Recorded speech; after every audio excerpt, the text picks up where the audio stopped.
कोई मानव निर्मित, कोई देवी देवता द्वारा निर्मित और कुछ भूत प्रेत द्वारा निर्मित नाम का अनेक पंथ धर्म ग्रंथ पाई जाती है। परमात्मा परमेश्वर से कोई मतलब नहीं है, जानता भी नहीं है। क्या भगवान का ज्ञान कानून से बड़ा है? जी हाँ।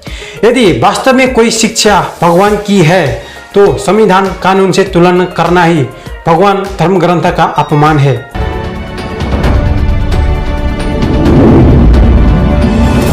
सत साहेब सतगुरुदेव की जय, बंदी छोड़ कबीर साहेब की जय, बंदी छोड़ सतगुरु रामपाल जी महाराज की जय। सत साहेब।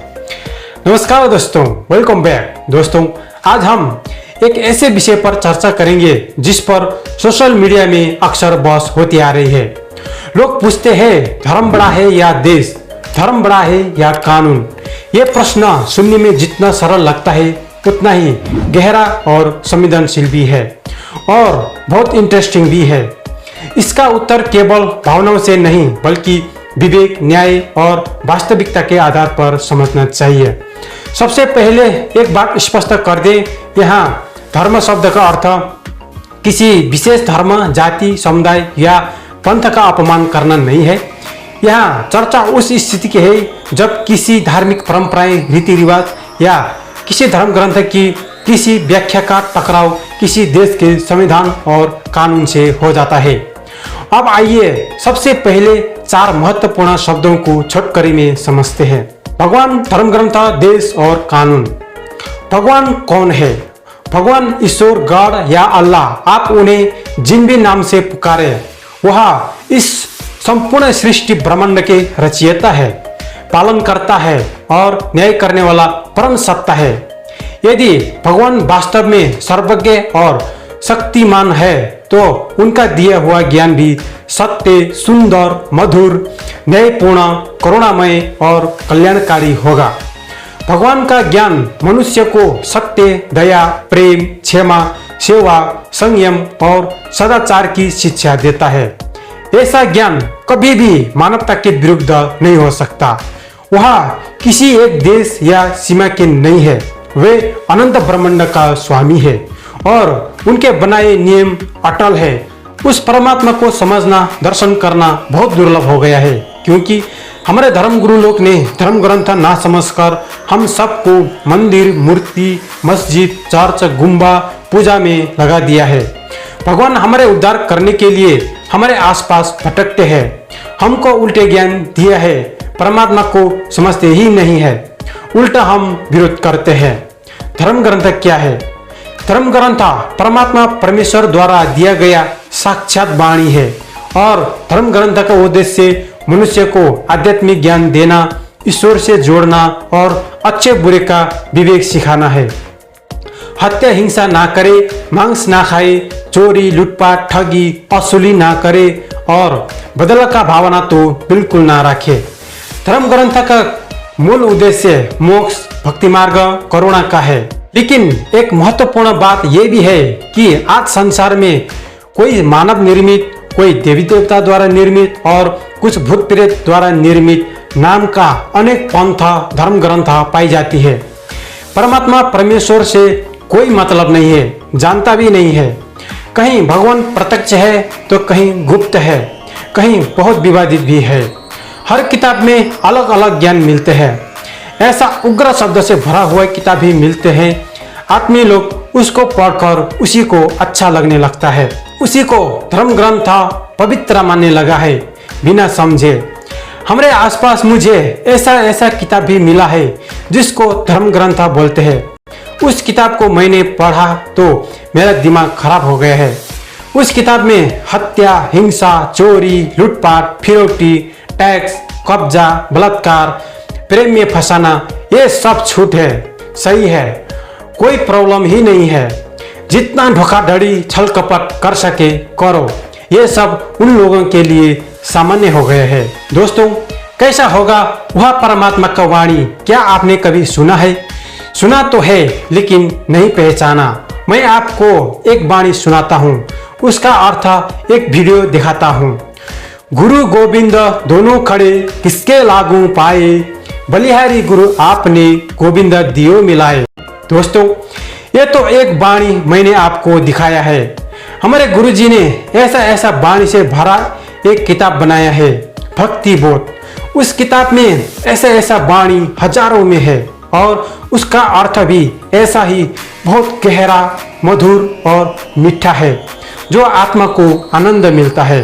देश का अर्थ, देश केवल जमीन का एक टुकड़ा नहीं है। देश एक निश्चित सीमा में रहने वाले करोड़ों लोगों का साझा घर होता है। वहाँ विभिन्न धर्में, भाषाएं, संस्कृतियां और विचारधाराएं होती है। सभी नागरिकों को समान अधिकार और समान सुरक्षा मिलनी चाहिए। इसलिए देश का संचालन किसी एक धर्म के आधार पर नहीं, बल्कि संविधान और कानून के आधार पर होना चाहिए। कानून क्या है? इस संसार में हर जगह नियम है। घर का नियम अलग है, अस्पताल का नियम अलग है, कार्यालय का नियम अलग है, कंपनी का नियम अलग है, सेना का नियम अलग है और देश का संविधान तथा कानून सबसे बड़ा प्रशासनिक नियम होता है। यदि सड़क पर ट्रैफिक ना हो, यदि अदालत ना हो, यदि पुलिस ना हो, यदि संविधान ना हो, तो क्या समाज सुरक्षित रह सकता है? नहीं। इसीलिए प्रत्येक देश का अपना अपना संविधान और कानून होता है। इन नियमों का उद्देश्य लोगों को अधिकारों की रक्षा करना, अपराध रोकना और समाज में व्यवस्था, शांति बनाए रखना होता है। इसीलिए कानून समाज की रक्षा के लिए बनाया है। अब प्रमुख प्रश्न पर आते हैं, क्या भगवान का ज्ञान कानून से बड़ा है? जी हाँ। यदि वास्तव में कोई शिक्षा भगवान की है, तो संविधान कानून से तुलना करना ही भगवान धर्म ग्रंथ का अपमान है।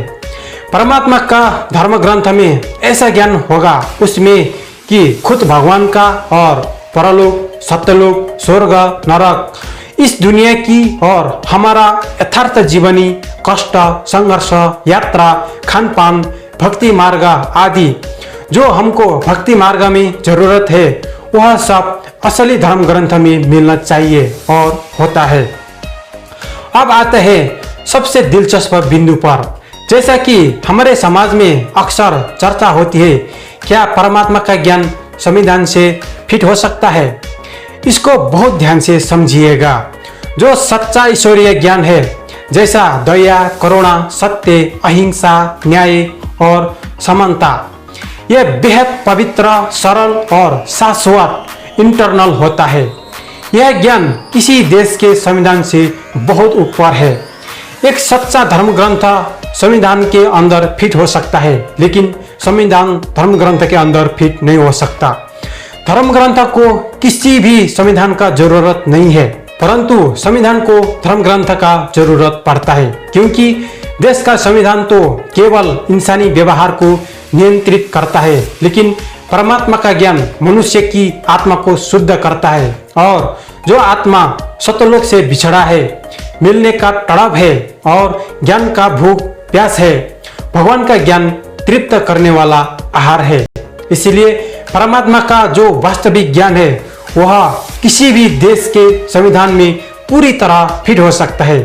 दुनिया का कोई भी संविधान ये नहीं कहेगा कि आप दूसरों की मदद मत कीजिए, या आप झूठ बोलिए, या आप चोरी ठगी कीजिए।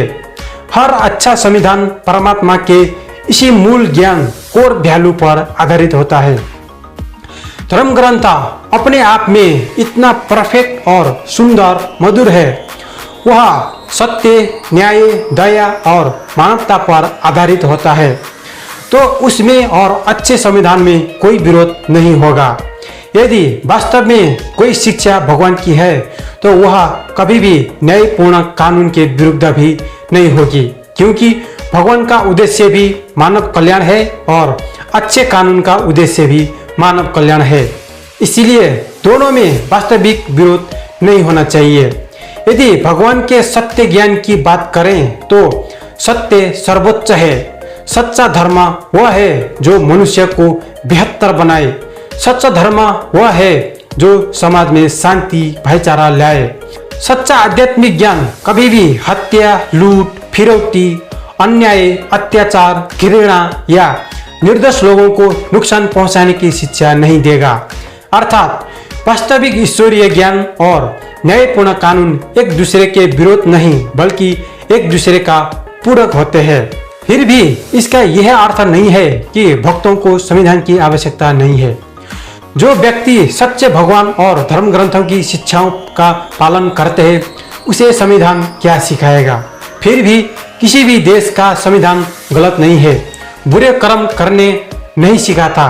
हम भी इस दुनिया में एक देश के नागरिक हैं। जब हम किसी देश में रहते हैं तो उस देश के संविधान का सम्मान करना और उसका पालन करना हमारे लिए भी आवश्यक है।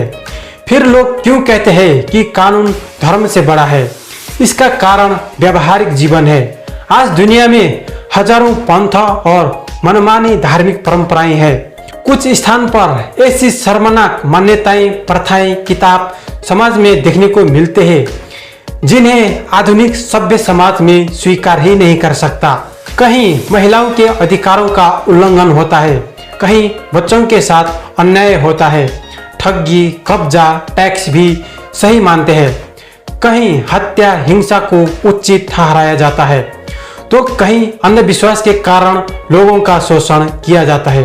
यदि कोई व्यक्ति ये कहे कि मैं यह कार्य केवल इसलिए कर रहा हूँ क्योंकि मेरी धार्मिक मान्यताएं ऐसी कहती है, लेकिन उस कार्य से किसी दूसरे व्यक्ति का अधिकार छीनता है, हिंसा होती है या समाज को नुकसान पहुंचाता है, तब राज्य का कानून हस्तक्षेप करना पड़ता है। संविधान की आवश्यकता क्यों पड़ी? एक देश में अनेक धर्म होते हैं। यदि प्रत्येक व्यक्ति केवल अपने अपने धार्मिक नियमों के अनुसार ही चले और कोई साझा कानून ना हो तो समाज में क्या होगा? एक कहे मेरा नियम चलेगा, दूसरा कहे मेरा नियम चलेगा, तीसरा कहे मेरा धर्म सबसे बड़ा है। यदि कोई कहे कि धर्म के नाम पर किसी का अधिकार छीन लेना सही है, यदि कोई कहे कि धर्म के नाम पर महिलाओं, बच्चों या कमजोर लोगों का साथ अन्याय करना उचित है, यदि कोई धार्मिक परंपराएं चोरी की अनुमति दे तो क्या कानून उसे स्वीकार करेगा? नहीं। यदि कोई धार्मिक व्याख्या हत्या को उचित ठहराए तो क्या कानून उसे स्वीकार करेगा? नहीं। अराजकता फैल सकता है तो क्या देश में शांति रह पाएगा? शायद नहीं। इसलिए संविधान बनाया जाता है ताकि सभी नागरिकों को समान सुरक्षा, सम्मान, न्याय और समान अधिकार मिल सके। संविधान ये नहीं देखता कि कोई व्यक्ति किस धर्म का है, वह केवल ये देखता है कि उसका कार्य कानून के अनुसार सही है या गलत। अच्छा कर्म करने के लिए संविधान कभी भी अवरोध नहीं करता। धर्म और कानून का सही संबंध क्या होना चाहिए? धर्म मनुष्य के चरित्र को अच्छा बनाए, धर्म सत्य बोलना सिखाए, धर्म दया और सेवा सिखाए, धर्म ईमानदारी सिखाए, धर्म दूसरों का सम्मान करना सिखाए और कानून यह सुनिश्चित करे कि कोई व्यक्ति दूसरों के अधिकारों का उल्लंघन न करे। जब धर्म मानवता की रक्षा करता है और कानून न्याय की रक्षा करता है तब दोनों मिलकर देश और समाज को मजबूत बनाते हैं। समस्या कब पैदा होती है? समस्या तब पैदा होती है जब कोई व्यक्ति या समूह धर्म के नाम पर हिंसा, घृणा, भेदभाव या अपराध को सही ठहराने का प्रयास करता है।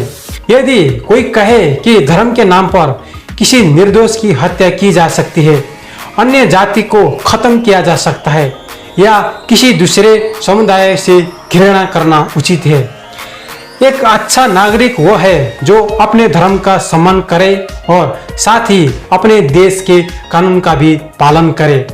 एक अच्छा धार्मिक व्यक्ति वो है जो अपने आचरण से प्रेम, सत्य, दया और ईमानदारी का उदाहरण प्रस्तुत करे। जब धर्म मानवता सिखाता है और कानून न्याय स्थापित करता है तब समाज मजबूत बनता है। लेकिन यदि धर्म के नाम पर अन्याय होने लगे तो कानून को हस्तक्षेप करना ही पड़ता है।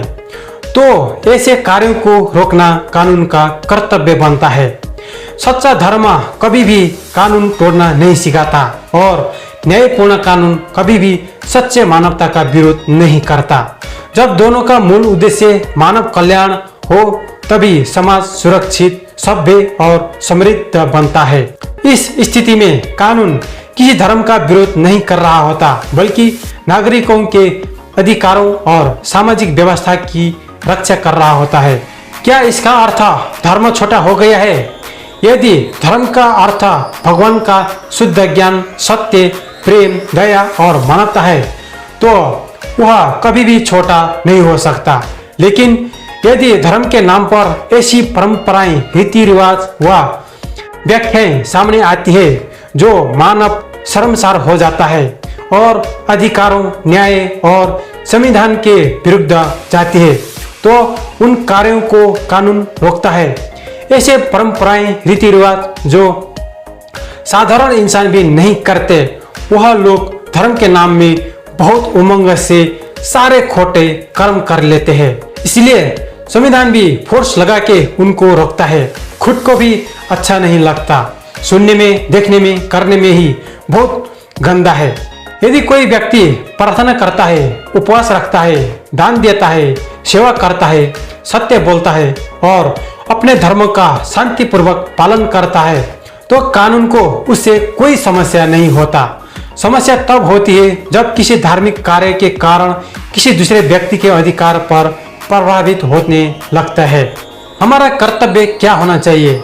यदि हम सचमुच भगवान में विश्वास करते हैं तो हमें ऐसा जीवन जीना चाहिए जिसमें सत्य, दया, सेवा, ईमानदारी और मानवता दिखाई दे। यदि हम कोई भी देश में रहते हैं तो हमें उसके संविधान और कानून का भी सम्मान करना चाहिए। जब धर्म मनुष्य को अच्छा इंसान बनाता है और कानून समाज में न्याय बनाए रखता है तब दोनों मिलकर एक सभ्य और शांतिपूर्ण समाज का निर्माण करते हैं। एक सच्चा धार्मिक व्यक्ति कभी भी देश विरोधी नहीं हो सकता और एक सच्चा देशभक्त कभी अधर्मी, अमानवीय नहीं हो सकता। अब आपकी राय क्या है? क्या आपको भी लगता है कि समय के साथ इंसान ने धर्म को संकुचित कर दिया है, जिसके कारण आज कानून को ऊपर रखना बेहद जरूरी हो गया है? अपने विचार नीचे कमेंट बॉक्स में जरूर साझा करें। अगर आपको यह तार्किक और निष्पक्ष विश्लेषण पसंद आया हो तो इस वीडियो को लाइक करें, अपने दोस्तों के साथ शेयर करें और हमारे चैनल को सब्सक्राइब करना बिल्कुल ना भूलें ताकि ऐसा ही ज्ञानवर्धक कंटेंट आपको मिलता रहे। मिलते हैं अगले वीडियो में। धन्यवाद। सत साहेब।